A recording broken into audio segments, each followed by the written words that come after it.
Экхарт Толленің кітабы. Қазіргі сәттің құдіреті. Жанр – рухани мотивация, психология. Басты тақырып – қазіргі сәтте болу арқылы ішкі тыныштық пен нағыз бақытқа жету. Негізгі ой – өткен ол жоқ, болашақ болмаған. Нағыз өмір дәл қазір жүріп жатыр. 1. Адамдар ақылмен емес, ақылдың тұтқынында өмір сүреді. Көп адам күні бойы миындағы ойларды бақылаусыз қуып жүре береді. Бұл өмірден шынайы ләззат алуға, қазірде болуға кедергі. Мәселе, адам ойшыл машинаға айналады, өткенге өкіну, болашаққа алаңдау. 2. Қазіргі сәт жалғыз шынайы нәрсе. Өмір тек осы сәтте ғана бар. Өткен есте, болашақ елесте. Өзіңді қазіргі сәтке сезім, тыныс, дыбыс арқылы бекіт. Техника. Мен қазір қайда отырмын? Қандай дыбыс естіп тұрмын? Осыны сез. 3. Ауырсыну, қарсыласу, уақыт формуласы арқылы туады. Біз өткендегі ренішті немесе болашақтағы қорқынышты ойлап, қазірден қашамыз, сондықтан қиналамыз. Шешімі – қарсыласпай қабылдау, дәл қазір өмір сүру. 4. Эго – біздің жалған меніміз. Эго – біздің атақ, жетістік, рөл, тарихқа байланып қалған санамыз. Ол әрқашан мен кіммін дегенге сыртқы жауап іздейді. Мақсат эгодан ажырап, өзіңді байқап отырған сана ретінде тану. 5.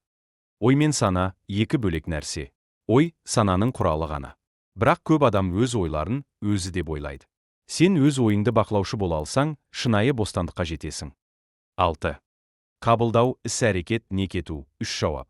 Қандай жағдай болса да, 3-ақ дұрыс жауап бар. Қабылдау, қарсылық көрсетпей, жай қабылдау.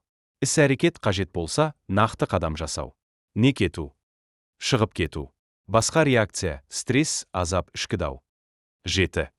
Тыныс – қазіргі сәтке апаратын көпір.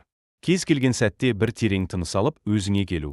Осы сәтпен байланысудың оңай жолы. 8. Уақыт ауруы – адамдар үнемі ертеңмен өмір сүреді. Бәрі түзеледі егермен. Ертең демалам, кейін өмір жақсарады. Бұның бәрі иллюзия. Бұл өмірді шын мәнінде ешқашан толық өмір сүрмеу деген сөз. 9. Қабылдау тең еркіндік. Қарсы шықпай, жағдайды ішкі түрде қабылдаған сәт, ішкі тыныштық туады. Бұл әлсіздік емес, керісінше саналы таңдау.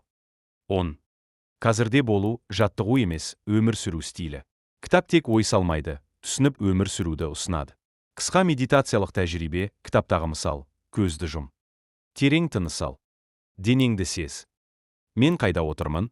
Не естіп тұрмын? Деп өзіңнен сұра. Бар зейініңді осы сәтке бұр. Қорытынды, нағыз еркіндік, ішкі тыныштықта. Қазіргі сәт тек қана уақыт бөлігі емес, тұтас өмірдің кілті. Автор өзі де депрессия мен рухани дағдарыстан осы қағидалар арқылы шыққан. Бұл кітап барынша қысқа әрі барынша толық мағынада. Егер кітапқа қызығушылығыңыз болса, бірақ толық нұсқасына уақытыңызды жұмсағыңыз келмесе, пікір қалдырыңыз. Қандай кітап? Авторы кім? Сіз үшін қысқада нұсқа етіп дайындап береміз. Тез кітаптар бұйырса осы каналда.